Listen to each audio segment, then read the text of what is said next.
Marcus Chen stood at the entrance of Riverside Community College, his military duffel bag slung over one shoulder. The autumn wind carried the scent of fallen leaves and teenage laughter, sounds that felt alien after 3 years fighting the Kethvar Empire across 7 star systems. At 25, he was older than most students here, but the GI Bill would cover his education and he needed something normal, something human. The campus buzzed with energy that made his enhanced hearing ring.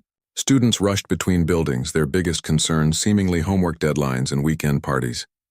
Marcus touched the neural interface port behind his left ear, a small reminder of the modifications that had made him one of humanity's most effective soldiers. The port was dormant now, no longer connecting him to tactical networks or combat suits, but phantom signals still flickered through his consciousness. "Excuse me, are you lost?" A young woman with bright purple hair and paint-stained fingers approached him. Her name tag read Sarah, Student Ambassador. She couldn't have been more than 19, with eyes that held none of the weight Marcus had grown accustomed to seeing in mirrors. "First day," Marcus replied, his voice carrying the clipped efficiency of military communication. "Psychology building?" Sarah's face lit up. "Oh, cool. I'm an art major, but I know where that is. Are you a transfer student? You seem..."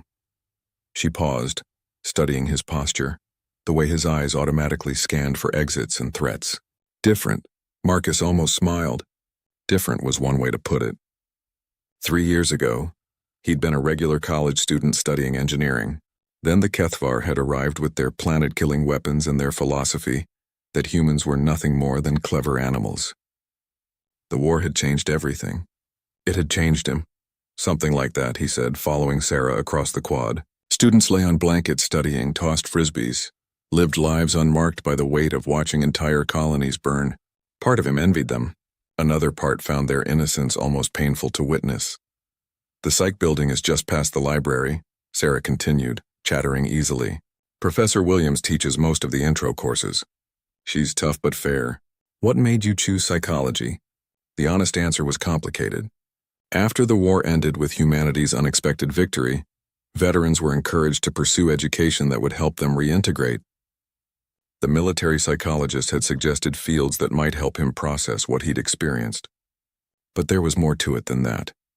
During the final battle at Proxima Station, Marcus had watched a Kethvar commander choose death rather than surrender to what they considered an inferior species. In that moment, he'd realized something fundamental about consciousness, about the nature of intelligence itself. The Kethvar, for all their technological superiority, had never understood that humans fought not just for survival, but for concepts that transcended individual existence. Curiosity, he finally answered, which wasn't entirely untrue. They reached the psychology building, a modern structure with large windows and comfortable seating areas. Students clustered in study groups, their conversations a mixture of academic jargon and social gossip.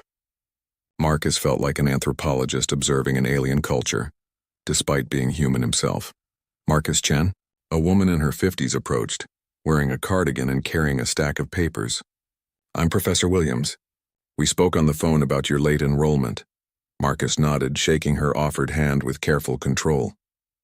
His enhanced strength could easily crush normal human bones, though the military had spent considerable time teaching enhanced soldiers to moderate their abilities in civilian settings. "Thank you for accommodating my situation," he said. Professor Williams studied him with the keen eye of someone accustomed to reading people. "Military background?" "Yes, ma'am." "The war?" Her voice carried a note of respect that Marcus had grown uncomfortable with. Humanity's victory over the Kethvar had made heroes of its soldiers, but Marcus remembered too clearly the cost of that victory. "Yes, ma'am." She nodded slowly. "Well, you'll find that psychology is different from military science, but perhaps not as different as you might think. Both involve understanding how minds work under pressure. Come, let me show you to your first class." As they walked through the corridors, Marcus noticed how other students moved aside without seeming to realize they were doing it. His presence created small ripples in the social fabric, the unconscious recognition of someone who had seen and done things beyond normal human experience. The classroom was smaller than he'd expected. With about 30 students arranged in a loose circle, Professor Williams gestured to an empty chair, and Marcus took it, immediately noting sightlines, potential threats, and escape routes before forcing himself to relax. "Old habits. Today we're discussing consciousness and identity. Professor Williams began, settling into her chair. What makes us who we are? How do extreme experiences change our fundamental sense of self? Marcus felt a chill that had nothing to do with the air conditioning. Of all the topics they could have started with, this cut closest to the bone. Around the circle, students offered answers that felt theoretical, academic. They spoke of personality development, of nature versus nurture, of psychological frameworks that seemed clean and organized. A student named David raised his hand. Isn't identity mostly continuous?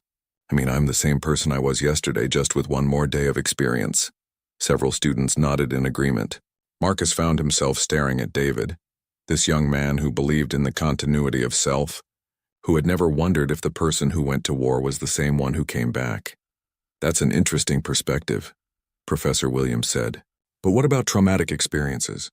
What about events so significant they fundamentally alter how we see ourselves in the world? Marcus realized she was looking at him, not with expectation, but with the kind of gentle invitation that said he could participate or simply observe. The other students followed her gaze, and suddenly 30 pairs of eyes were focused on him. He could feel their curiosity, their unconscious recognition that he represented something outside their experience.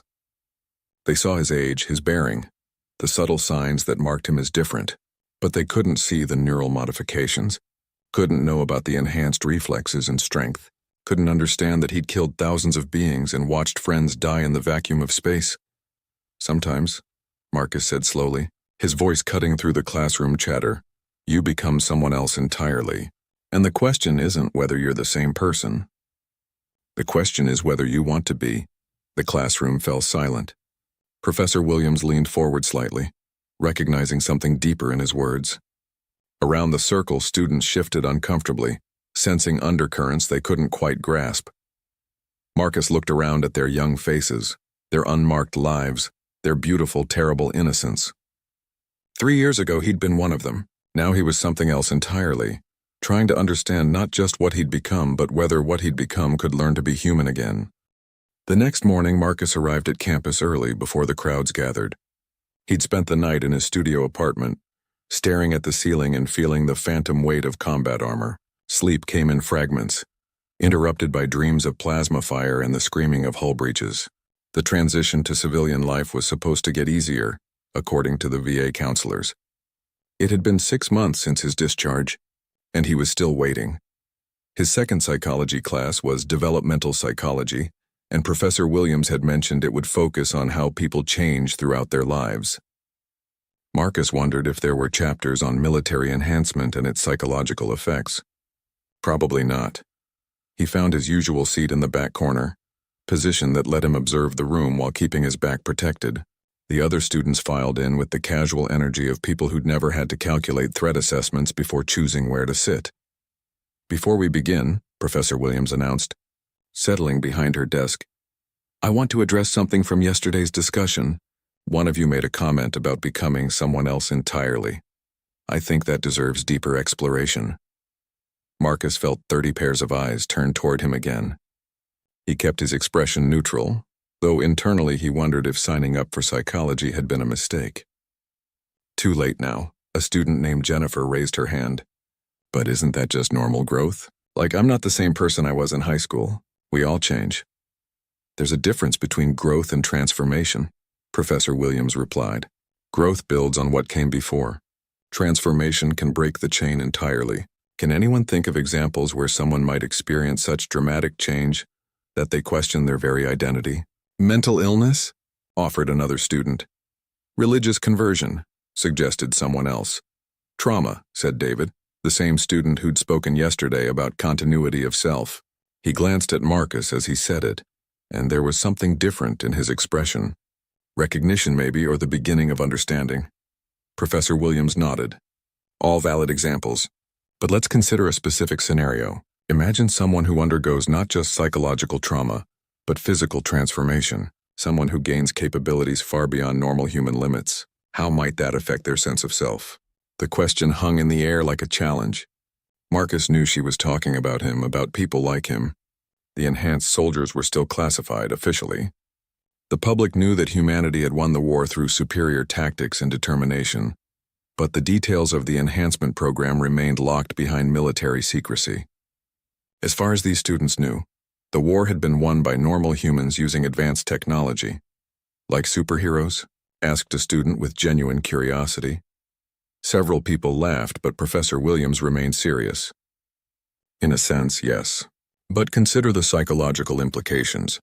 If you suddenly had the ability to lift a car, to process information faster than any normal human, to see in the dark and hear conversations from across a building, how would that change your relationship with the rest of humanity? Marcus felt his enhanced hearing pick up whispered conversations across the room, students speculating about where this discussion was heading. His improved vision caught micro-expressions of confusion and interest. Without conscious thought, he'd begun cataloging potential threats and escape routes, his training responding to the stress of unwanted attention. "I think," said Sarah, the purple-haired art student who'd helped him find the building yesterday, "it would be lonely." The simple word hit Marcus like a physical blow. Lonely. It was such an inadequate term for the vast isolation he felt, but it captured something essential about his experience. "Elaborate on that," Professor Williams encouraged. Sarah twisted a paint-stained strand of hair around her finger. "Well, if you could do things other people couldn't, you'd always be separate from them, right? Like, how do you relate to someone who can't understand what you've been through? How do you connect with people when you're fundamentally different?" Marcus found himself leaning forward despite his intention to remain invisible. Sarah had articulated something he'd been struggling to understand about his own experience. "But wouldn't the abilities be worth it?" David asked. "I mean, if you could help people, save lives, make a real difference in the world? At what cost?" Marcus spoke without meaning to, his voice cutting through the classroom discussion like a blade. Everyone turned to look at him, and he realized he'd crossed some invisible line between observer and participant. Professor Williams leaned back in her chair, giving him space to continue or retreat. The choice was his. Marcus looked around the room at their expectant faces. These young people with their theories and their comfortable assumptions about identity and growth. Part of him wanted to retreat back into silence, to maintain the careful distance he'd built between his military self and his civilian facade. But another part of him, a part that had been dormant since his discharge, wanted desperately to be understood. "I mean," he continued, his voice steady despite the earthquake happening inside his chest. "What if the cost of those abilities was becoming something that could never really be human again? What if saving humanity meant losing your own humanity in the process?" The classroom fell silent. Even the usual background noise of air conditioning and distant traffic seemed muted. Professor Williams watched him with the careful attention of someone recognizing a teaching moment that couldn't be planned or scripted. "That's a profound question," she said gently. "Are you speaking hypothetically?" Marcus met her eyes, seeing the invitation there. She knew somehow.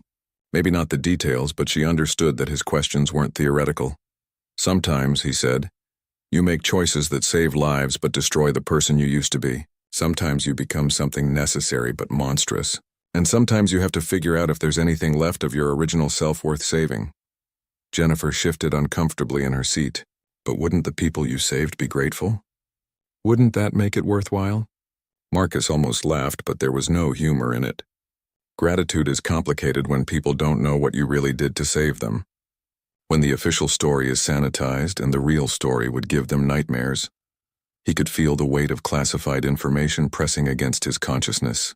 The things he'd done, the weapons he'd used, the enemies he'd killed in ways that would horrify these innocent students.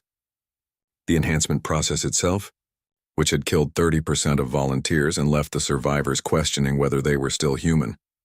"You sound like you're speaking from experience," David said quietly.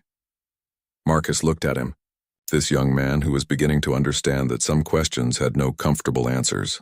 "Everyone speaks from experience. The question is what kind of experience shapes your perspective." Professor Williams intervened before the conversation could go deeper into dangerous territory. "These are exactly the kinds of questions we'll be exploring this semester. How do extraordinary experiences shape identity? How do we maintain connection with others when our experiences are fundamentally different from theirs? How do we integrate traumatic or transformative events into a coherent sense of self?" She began writing on the whiteboard, outlining concepts and theories that would frame their discussions. But Marcus found himself still thinking about Sarah's word, lonely. It was such a simple term for such a complex reality. After class, as students filed out discussing weekend plans and upcoming assignments, Sarah approached his desk. Her expression was serious, lacking the cheerful energy she'd shown yesterday. "Hey," she said quietly, "I don't know what you went through, but if you ever want to talk to someone who won't try to fix you or analyze you, I make decent coffee." Marcus looked at her. This young woman who painted and laughed and lived an unmarked life, and felt something crack open inside his chest. Not healing exactly, but the possibility of healing. "I might take you up on that," he said. She smiled, a real smile that reached her eyes. "I hope you do." As she walked away, Marcus remained seated, staring at his notebook filled with observations about human psychology and development. For the first time since his discharge, he wondered if maybe the person he'd been wasn't entirely lost. Maybe transformation didn't have to mean destruction. Maybe there was a way to be both the soldier he'd become and the human he'd been, without losing either completely. 3 weeks into the semester, Marcus had developed a routine. Early morning runs that pushed his enhanced physiology to its limits, classes where he sat in the back and tried to understand normal human psychology, and evenings spent in the library reading about things that had nothing to do with military tactics or alien biology. Today's psychology class was focused on moral development, and Professor Williams had assigned readings about ethical frameworks and decision-making under pressure. Marcus had read the material twice, finding it both fascinating and frustrating. The textbook examples seemed clean, theoretical. Real moral decisions, he'd learned, were often choices between different kinds of destruction. "Today we're discussing Lawrence Kohlberg's stages of moral development," Professor Williams began, writing on the whiteboard. Kohlberg proposed that people progress through distinct stages of moral reasoning, from simple rule-following to abstract ethical principles. She outlined the stages: pre-conventional morality based on punishment and reward, conventional morality based on social approval and law, and post-conventional morality based on universal ethical principles. "The question is," she continued, "whether these stages are universal, and whether extreme circumstances can cause someone to regress or leap forward through these stages." David raised his hand. "Don't most adults operate at the conventional level, following laws and social expectations?" "That's what Kohlberg found," Professor Williams confirmed. "But what happens when laws and social expectations conflict with deeper moral principles? What happens when following the rules means allowing terrible things to happen?" Marcus felt his enhanced senses sharpening, his body responding to stress he tried to keep internal. This conversation was veering too close to memories he'd spent months trying to compartmentalize. Jennifer spoke up. "But isn't that why we have laws? So we don't have to make those kinds of decisions individually? Laws are created by humans," said Sarah, who had become more thoughtful in class discussions since their first meeting. "What if the laws are wrong? What if the people making the laws don't understand the situation? Then you work to change the laws through proper channels," Jennifer replied with the confidence of someone who'd never faced a situation where proper channels led to mass extinction. Marcus found himself speaking before his brain could stop him. "What if there isn't time for proper channels? What if people will die while you're following procedure?" The classroom turned toward him again, but this time he didn't try to retreat. These questions mattered, and these students needed to understand that moral philosophy wasn't just an academic exercise. "Can you give us a specific example?" Professor Williams asked. Marcus considered his options.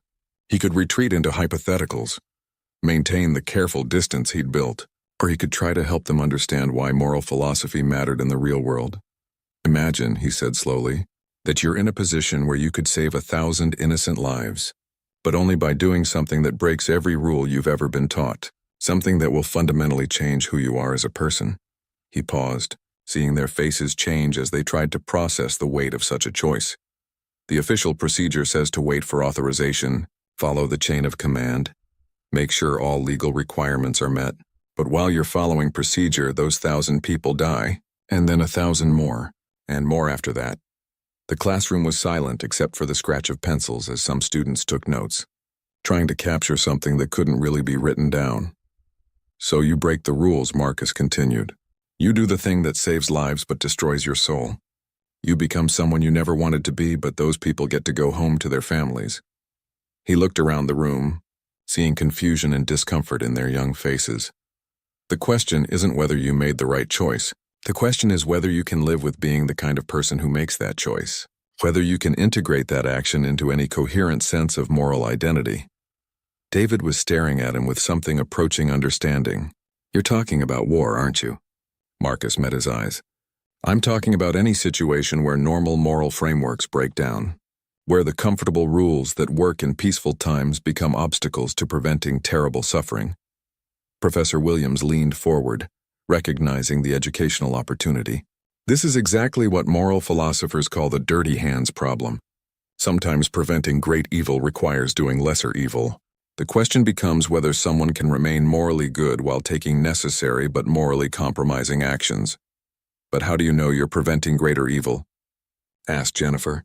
How do you know you're not just justifying terrible actions? It was a fair question, one that had kept Marcus awake for months after his discharge. You don't know, he said simply. You make the best decision you can with incomplete information under impossible pressure, and then you live with the consequences for the rest of your life. Sarah raised her hand tentatively.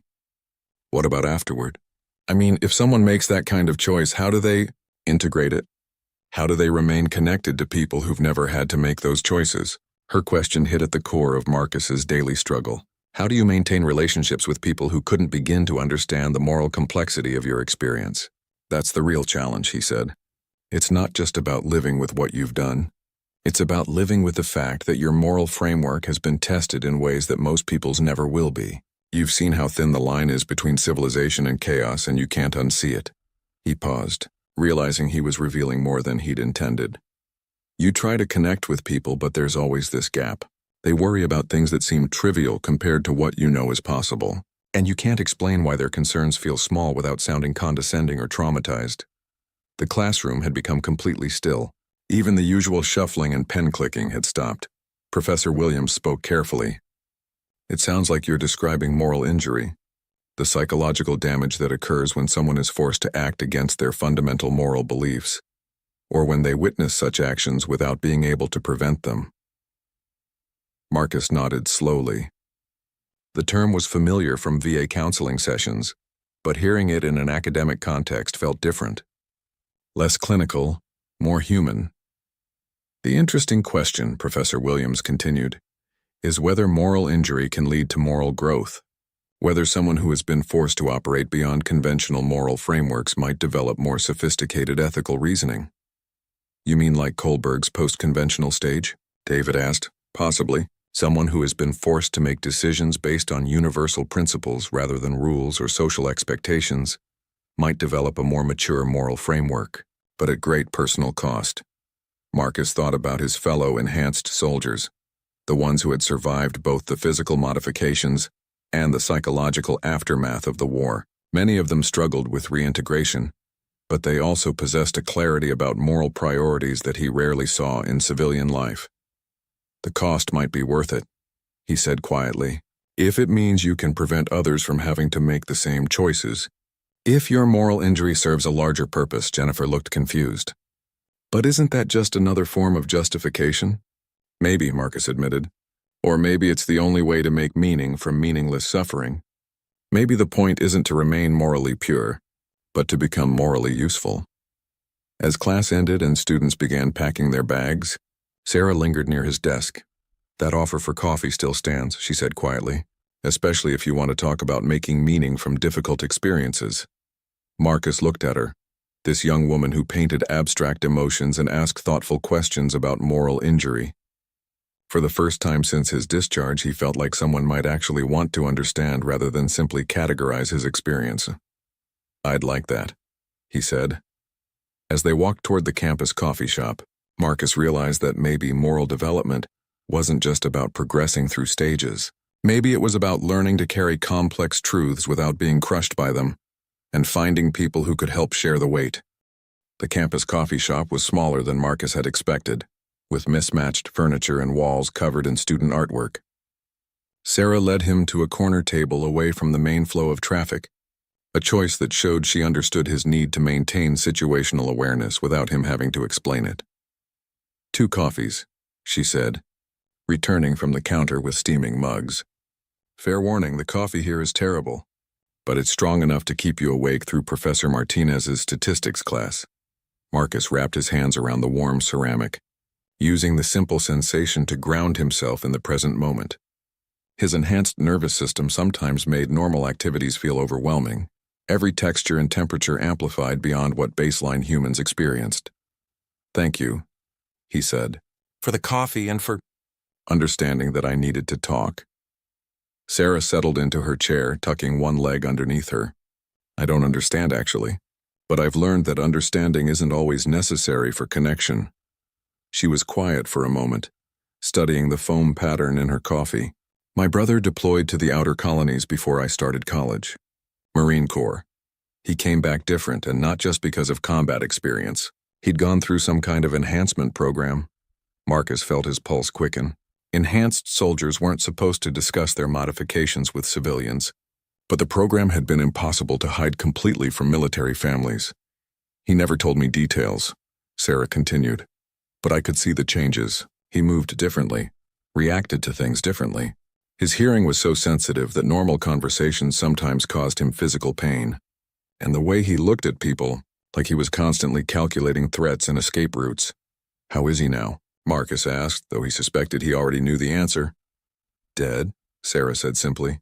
"Suicide 6 months after discharge. The official report said he couldn't adjust to civilian life, but I think it was more than that. I think he couldn't figure out how to be human again." The words hung between them like a challenge.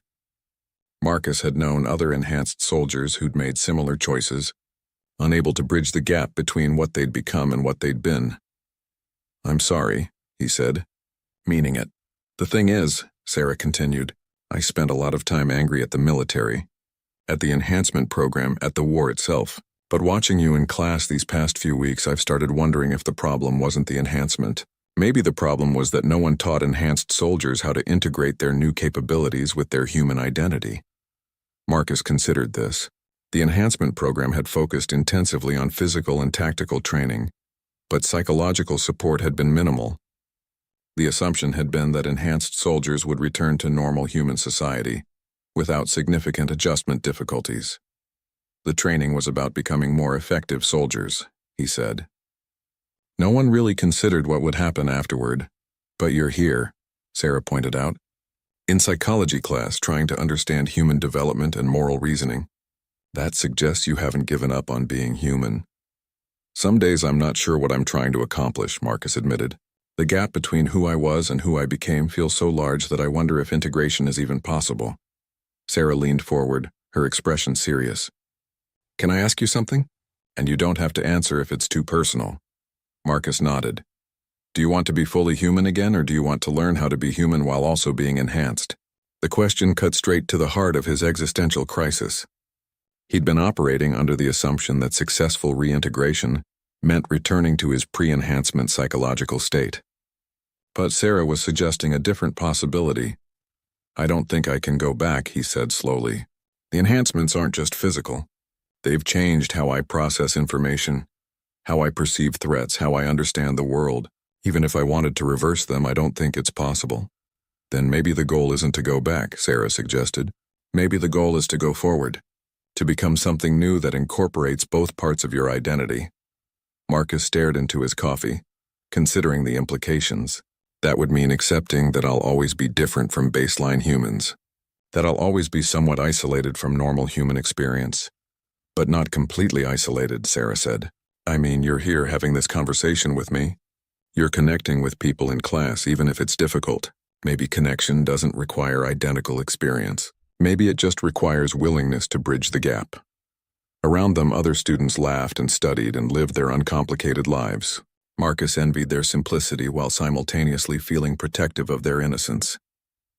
The war had ended with humanity victorious, but the cost had been borne by a relatively small number of enhanced soldiers who had become something other than human in order to preserve humanity itself.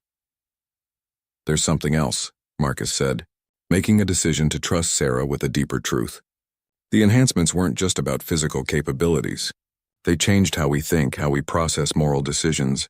In combat, that was necessary. We had to be able to make life and death choices faster than normal human cognition allows."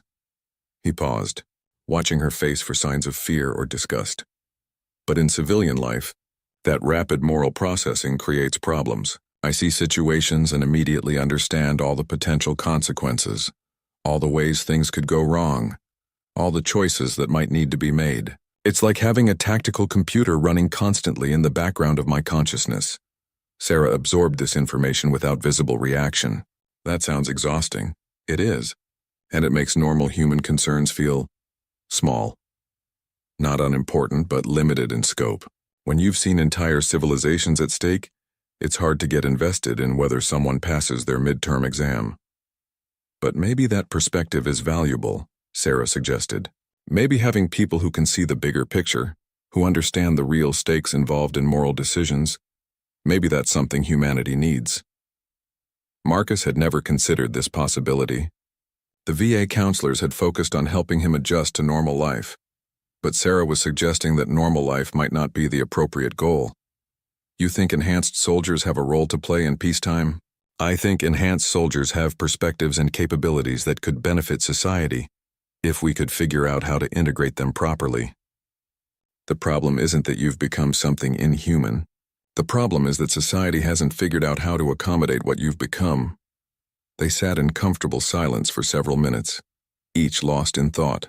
Marcus found himself reassessing his goals and assumptions. Maybe successful reintegration didn't mean becoming normal again. Maybe it meant finding a way to use his enhanced capabilities in service of human values. There's a group, Sarah said eventually. Enhanced veterans who meet off campus. My brother mentioned it before he died.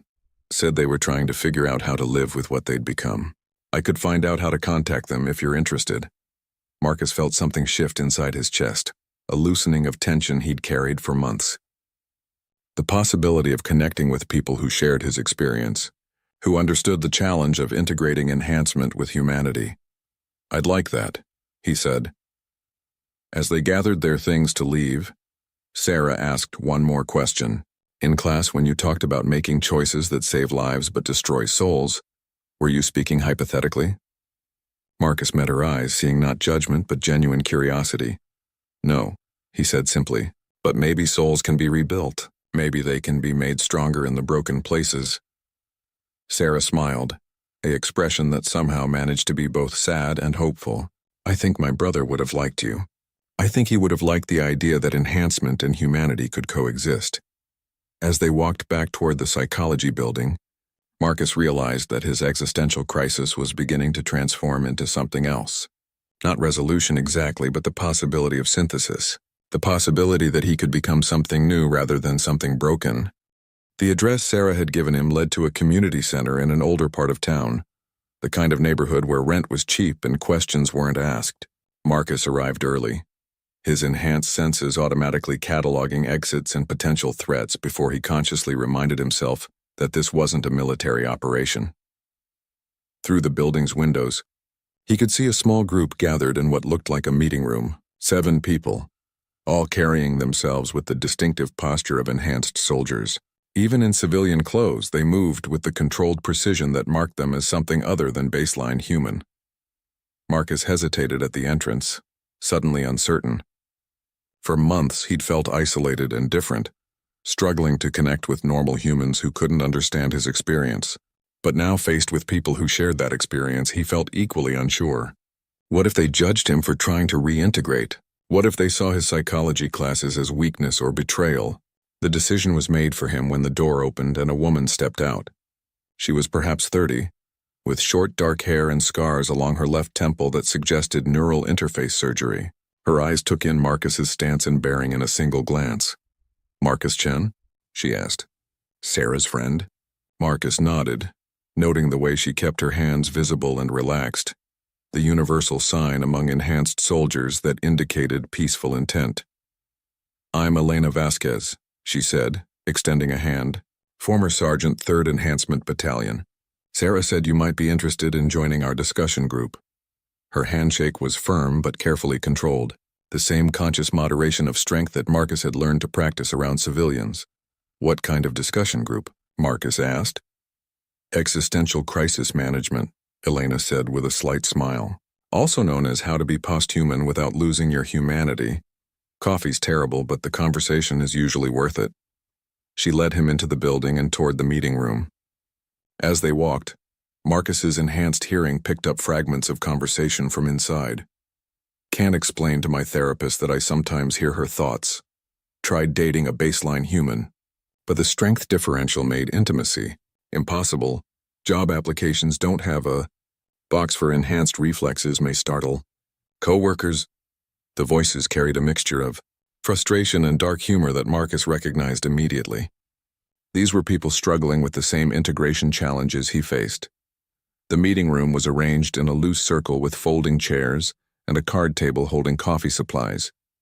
The 7 people looked up as Marcus entered, their expressions curious but not unwelcoming. "Everyone," Elena announced. "This is Marcus, former corporal as I understand it, 3rd Enhancement Battalion, Neural Integration Specialist," Marcus confirmed, using the formal designation for his role in coordinating tactical networks during combat operations. A man with graying hair and cybernetic implants along his jaw gestured to an empty chair. "Tom Bradley, former lieutenant, Enhanced Logistics and Strategic Planning. Take a seat." As Marcus settled into the circle, he noticed the careful way everyone positioned themselves. No one sat directly behind anyone else. Everyone had clear sight lines to the exits, and several people had chosen positions that allowed them to monitor the building's entrances. Even in a support group, their tactical training remained active. "We were just discussing workplace integration," said a younger woman with burn scars across her arms. "I'm Lisa, by the way. Enhanced Engineering Corps." She gestured toward a notebook covered in handwriting. "I'm trying to figure out how to hold down a regular job when my enhanced cognition makes most tasks either trivially easy or impossibly frustrating."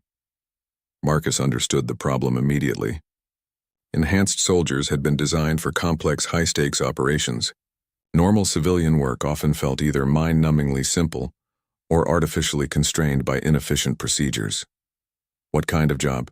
he asked. "Software development. The coding itself is easy, but the corporate environment?" Lisa shook her head.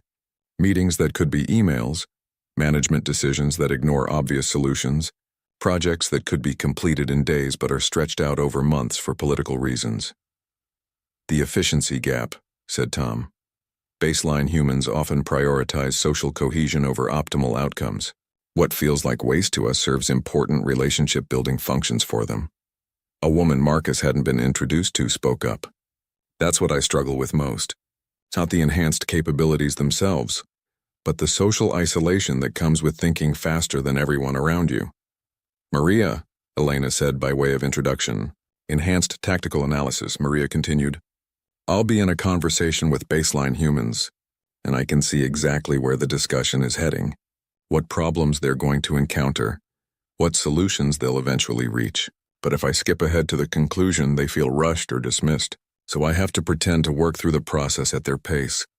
Marcus felt a shock of recognition, like being an adult forced to pretend you're still solving children's puzzles. "Exactly," Maria said. "And the worst part is you start to feel condescending even when you don't want to. You start to see baseline humans as limited." The group fell quiet for a moment, each lost in their own experiences of that particular form of isolation. Elena spoke carefully. "That's one of the things we discuss here. How to maintain respect and empathy for baseline humans while acknowledging that our capabilities are genuinely different. Is that possible?" Marcus asked. "I've been taking psychology classes trying to understand normal human development, but sometimes I wonder if the gap is too large." "Psychology classes," said Tom with interest. "How's that working out?" Marcus described his experiences in Professor Williams's class, the discussions about moral development and identity transformation. As he spoke, he noticed the group leaning forward with genuine interest. "You're trying to understand baseline human psychology from an academic perspective," Elena observed. "That's actually brilliant. Most of us just struggle with the practical aspects of reintegration. But does it help?" asked Lisa. "Does understanding their cognitive limitations make it easier to connect with them?" Marcus considered the question. "It helps me understand why they react the way they do, why they need time to process decisions that seem obvious to me, why they value social rituals that seem inefficient. But understanding and connecting are different things. Connection requires vulnerability," said Maria quietly, "and vulnerability is terrifying when you're capable of accidentally hurting people." The conversation continued for another hour, touching on topics Marcus had never been able to discuss with anyone. The challenges of romantic relationships when enhanced strength and reflexes made physical intimacy dangerous. The difficulty of maintaining friendships with people who couldn't understand the moral complexity of their wartime experiences. The question of whether enhanced soldiers had an obligation to use their capabilities in service of humanity, or whether they had earned the right to pursue normal lives. As the meeting wound down, Elena approached Marcus with a serious expression. "I want to be honest with you about something," she said. "Not everyone in our community supports integration with baseline society. There's a growing faction that believes enhanced soldiers should separate entirely, form our own communities." Marcus felt a chill that had nothing to do with the building's temperature. Separation? They argue that we're evolutionarily distinct now, that trying to integrate with baseline humans is futile and potentially harmful to both groups.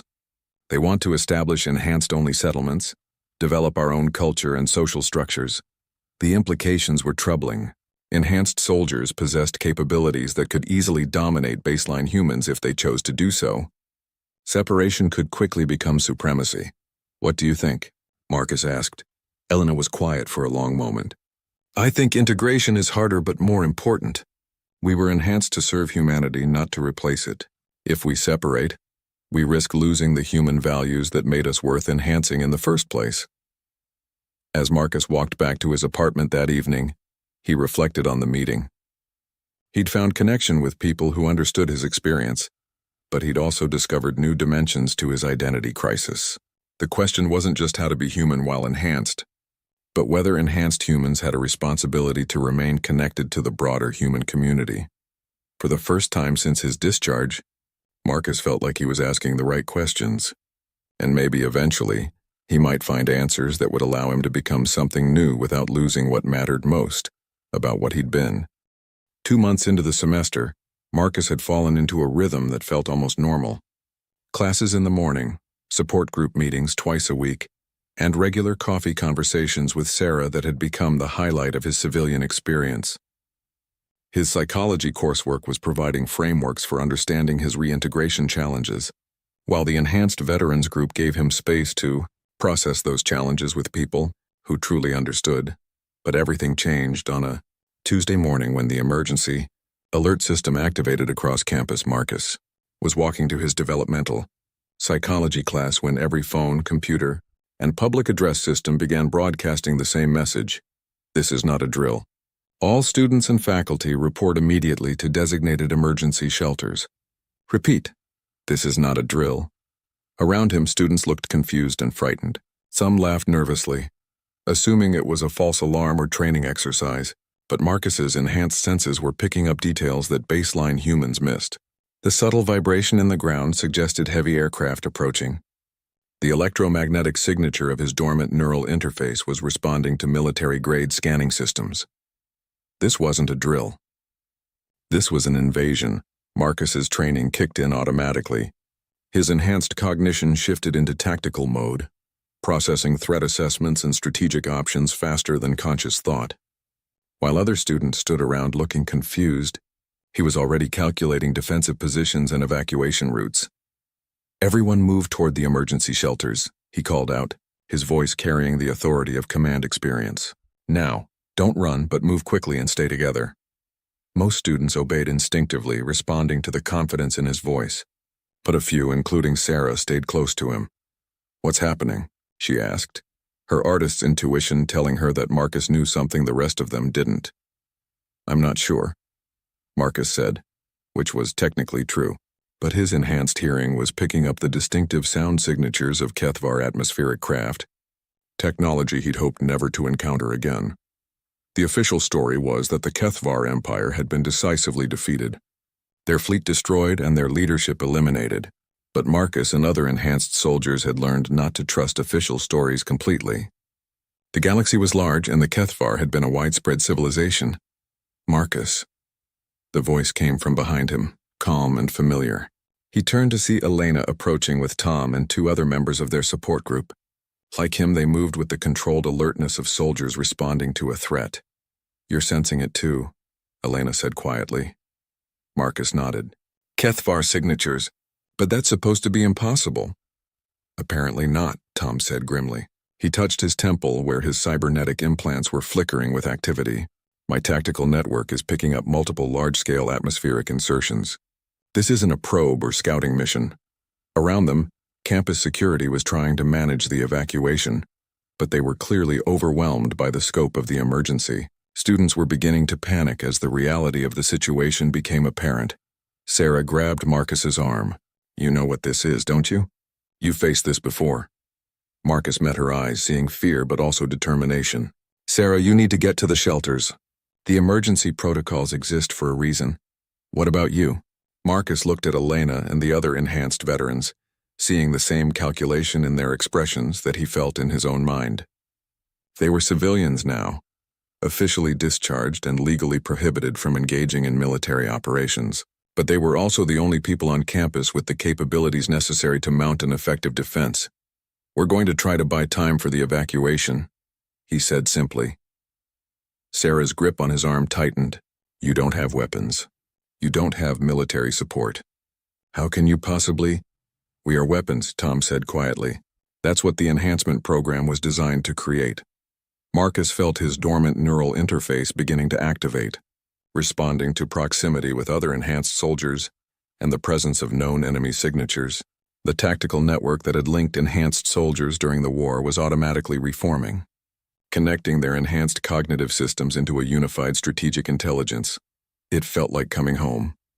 Sarah, Marcus said, his voice already changing as tactical protocols engaged. I need you to coordinate the civilian evacuation. Get people to the shelters and keep them calm. Can you do that? She nodded, though her expression showed she understood that he was asking her to leave him behind. What are you going to do?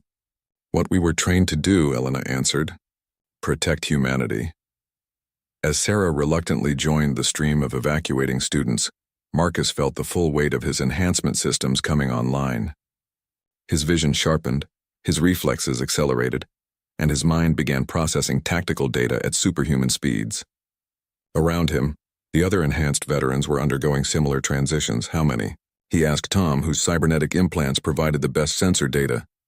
12 atmospheric craft, each carrying approximately 50 HFY shock troops. Standard invasion protocol designed to overwhelm local defenses and establish a beachhead. Marcus ran the calculations. 600 enemy combatants against 5 enhanced soldiers with no heavy weapons or support. Under normal circumstances, it would be a massacre. But enhanced soldiers weren't normal circumstances. They don't know we're here, Marcus observed. Intelligence probably suggested this was a soft target with minimal military presence. Tactical advantage, Elena agreed. But not for long. Once they realize what they're facing, they'll adapt. The first HFY craft touched down on the far side of campus near the dormitories. Even at this distance, Marcus could see the distinctive insectoid forms of HFY warriors emerging from their transports. They moved with the efficiency of a species that had conquered dozens of worlds. Confident in their technological and numerical superiority, they had no idea that 5 of the deadliest weapons humanity had ever created were watching them deploy. Rules of engagement? Asked Maria, who had arrived with 2 additional enhanced veterans Marcus recognized from other meetings. Save as many civilians as possible, Marcus said, feeling the tactical network synchronize their cognitive systems. Secondary objective: prevent enemy establishment of permanent foothold. What about afterward? Tom asked. Assuming we survive, how do we explain enhanced soldier involvement in civilian defense? It was a valid concern. Enhanced soldiers operating without authorization in civilian areas violated multiple treaties and regulations. But Marcus found that the question felt academic compared to the immediate moral imperative. We worry about afterward when there is an afterward, he said.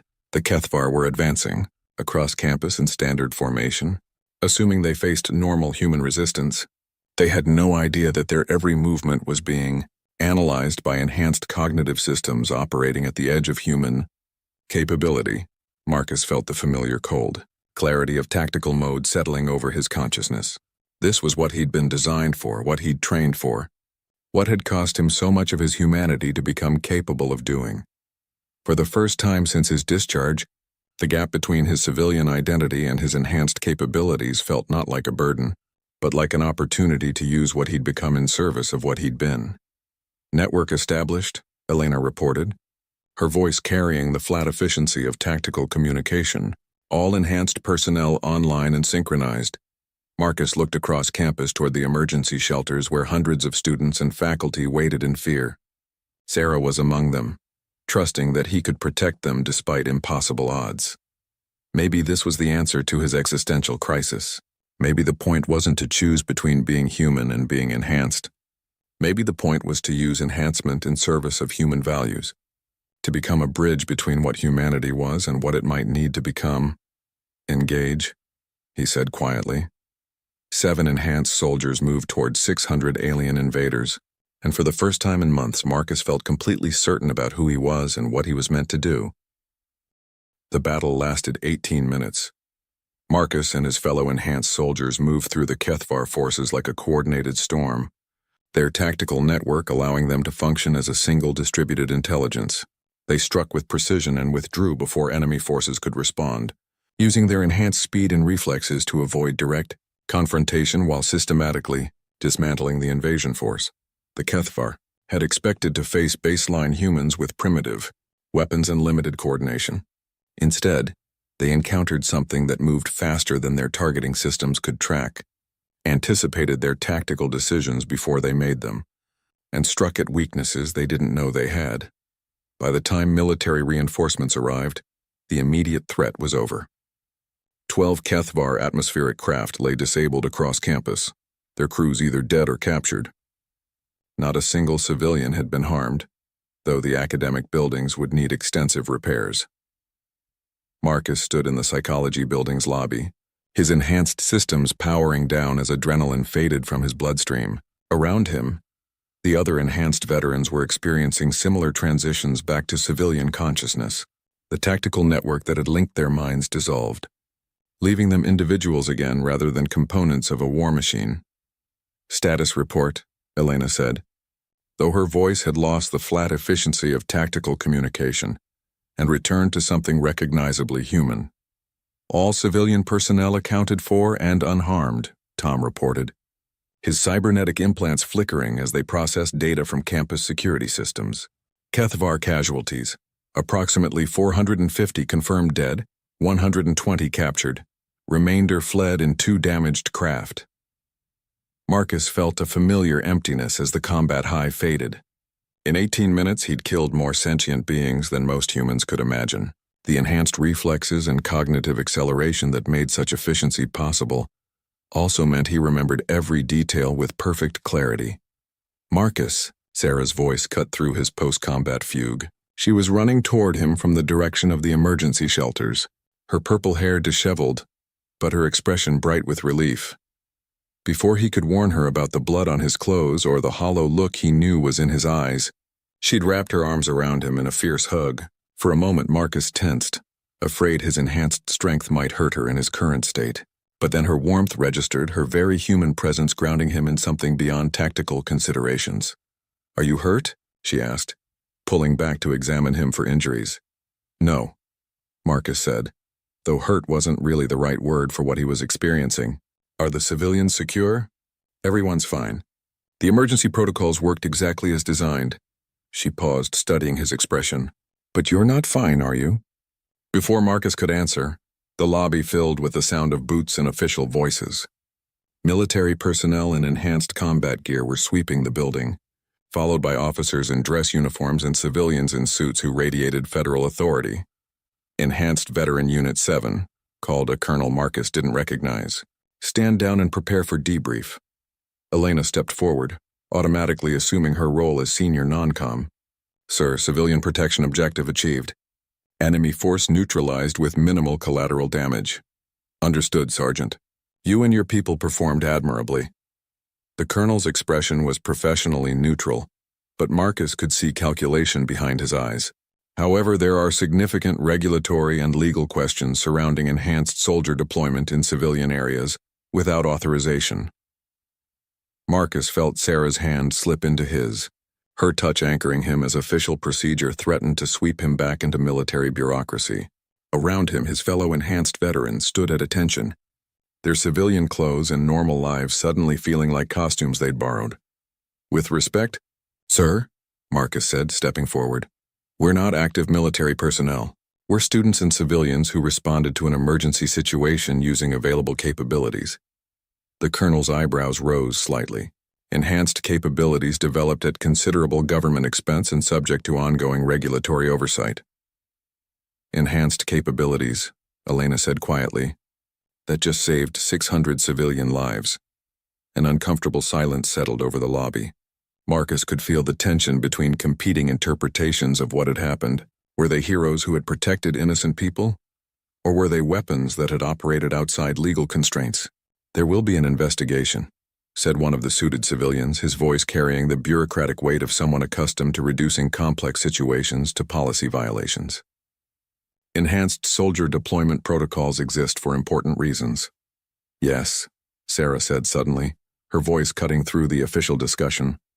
"They exist to make sure enhanced soldiers can be deployed when people need protection." Everyone turned to look at her, this young art student who had somehow inserted herself into a military debrief. "I don't understand the regulations," she continued, her grip on Marcus's hand tightening. "But I understand that these people just saved my life and the lives of everyone else on this campus.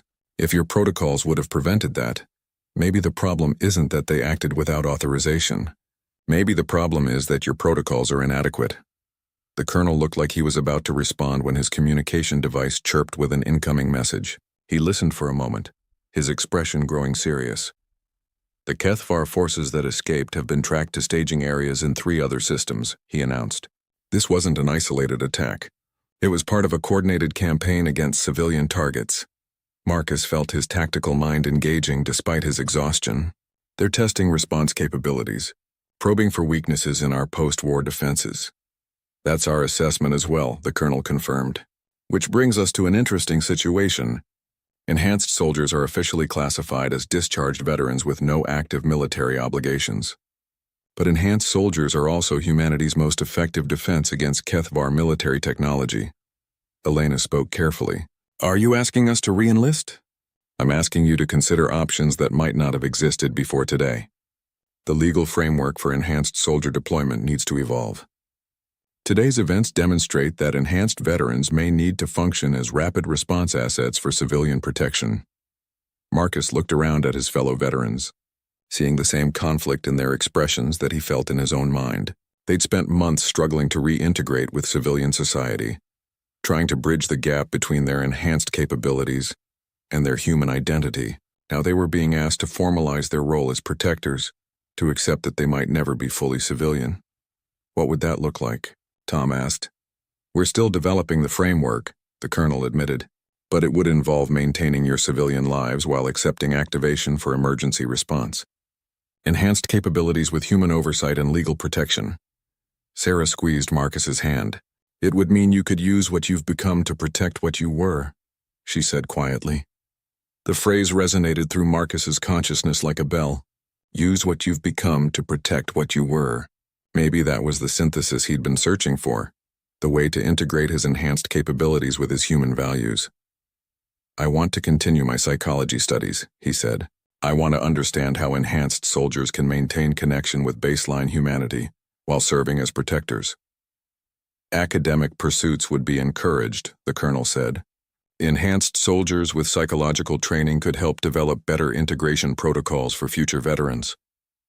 Marcus looked at Sarah, seeing pride and sadness in her expression. She understood that he was choosing a path that would keep him connected to danger, but she also understood that it was the right choice for who he'd become.